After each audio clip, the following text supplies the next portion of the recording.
quand faut y aller, hein.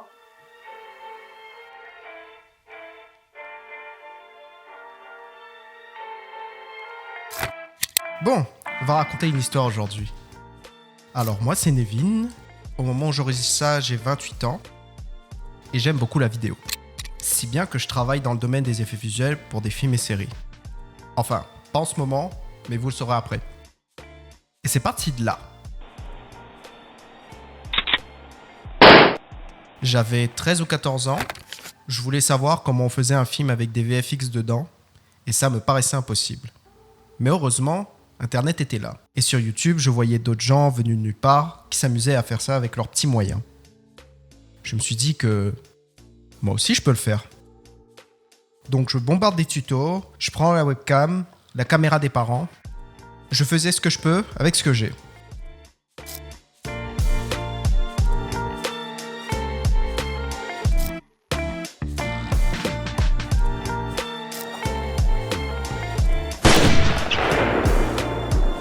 Bon, ça vole pas haut, hein.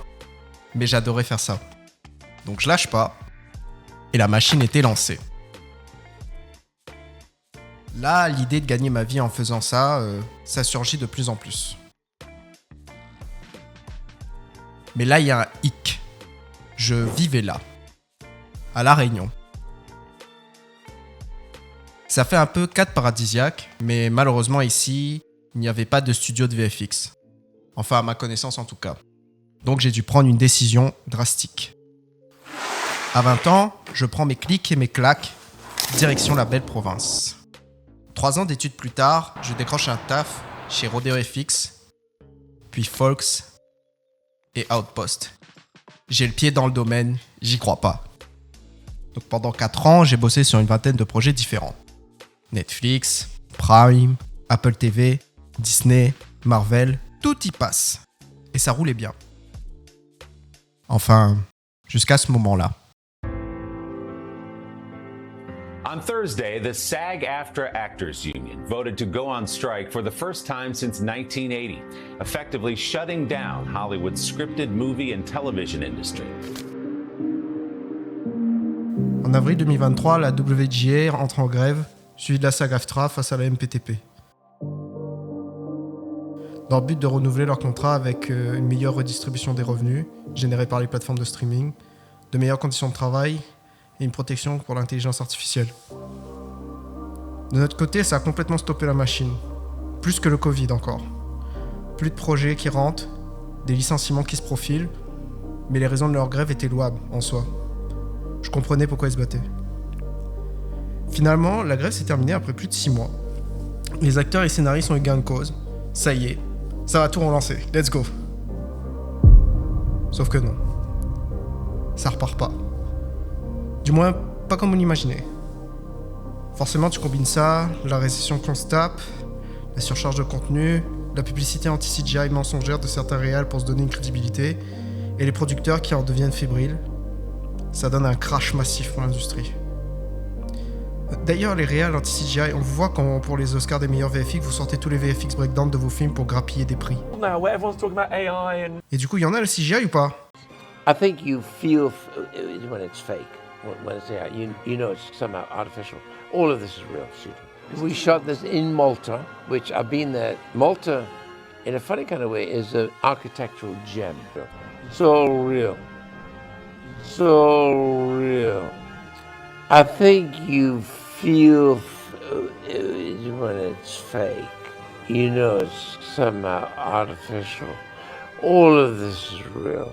Vous foutez de notre gueule, j'espère. Enfin bref, fin de la parenthèse. Fin janvier 2023, je suis victime de la vague de licenciements. Temporaire pour l'instant. Mais au moment où j'écris ça, dans 2 mois, ce sera permanent. Si ça se relance pas. Et là, fallait qu'on se prenne un dernier coup de massue avec le Québec qui revoit son système de crédit d'impôt, sans consulter les acteurs du domaine, pour écraser la compétitivité de la province à l'international.